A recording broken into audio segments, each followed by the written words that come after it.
Chapter 1, Helping Cesar Chavez. Lili Kiat had found all the vegetables on her list. She was shopping for her uncle's restaurant, the Golden Lion. It was one of the nicest restaurants in Chicago. Lili's father was the head chef. Lili headed for the fruit section. There, she overheard Mrs. Brock talking to Mr. Clark, the grocer. "That's good, Mr. Clark," Mrs. Brock was saying, "because I support the grape boycotts."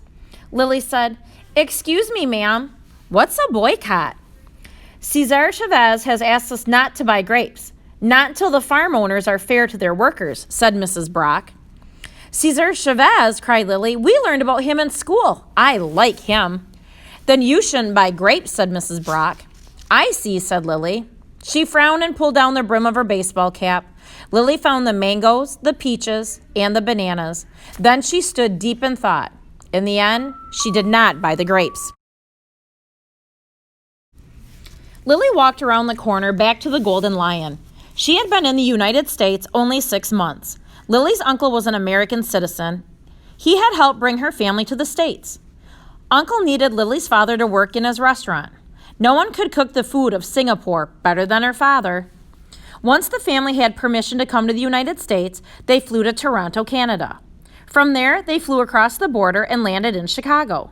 It was quite a change, but Lili liked the big city. After all, she had been born in Singapore, one of the world's busiest cities. The Kiat family had always been in the restaurant business.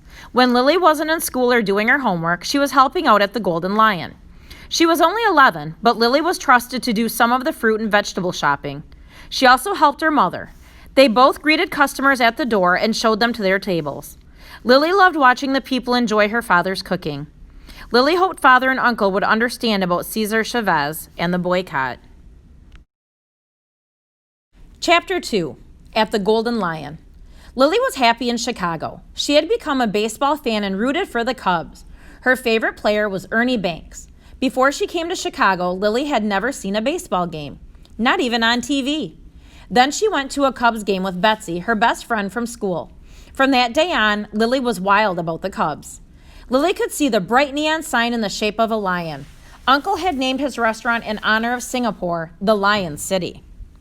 The restaurant wasn't open for business yet. The waiters were busy sweeping the floor and setting the tables. Lili carried the grocery bags to the kitchen. She gave them to a man who was peeling potatoes. "Is father here, Allie?" Lili asked. "No, Lili," Allie said. "He's still at the fish market with your uncle." Lili took her school books to a table near the kitchen. She started to do her homework.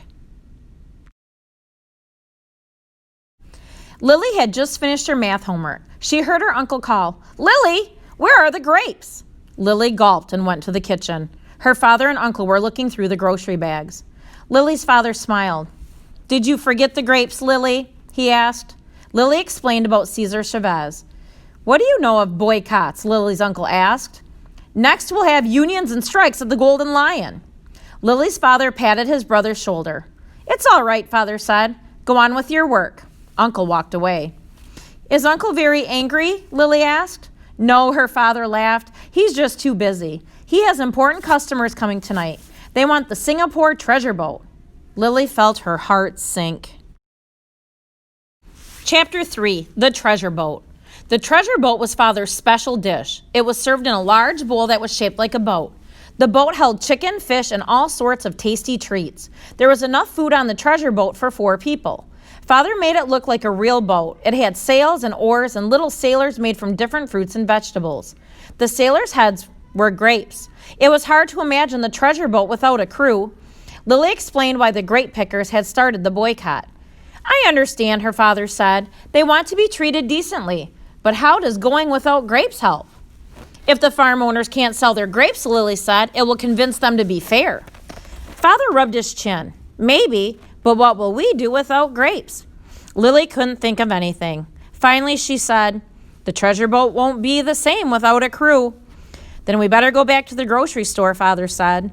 Lili felt torn. She wanted to help Cesar Chavez, but she wanted to help her father too. Chapter 4, The Black Eagle. Lili and her father walked back to Mr. Clark's market.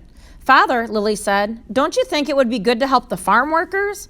Lili's father was silent. Then he said, "It would be nice if the workers got better pay, but cooking is my job. You don't want me to do my job badly just to help some strangers, do you?" "It's not just better pay," Lili said. "The owners use poisons on their grapevines. They make the grape pickers sick." "That's very bad," Father said.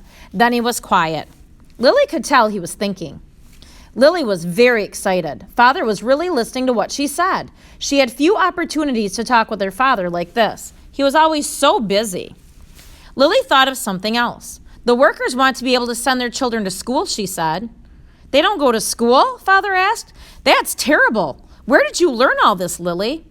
"We studied it in current events at school," Lili said. Father stopped.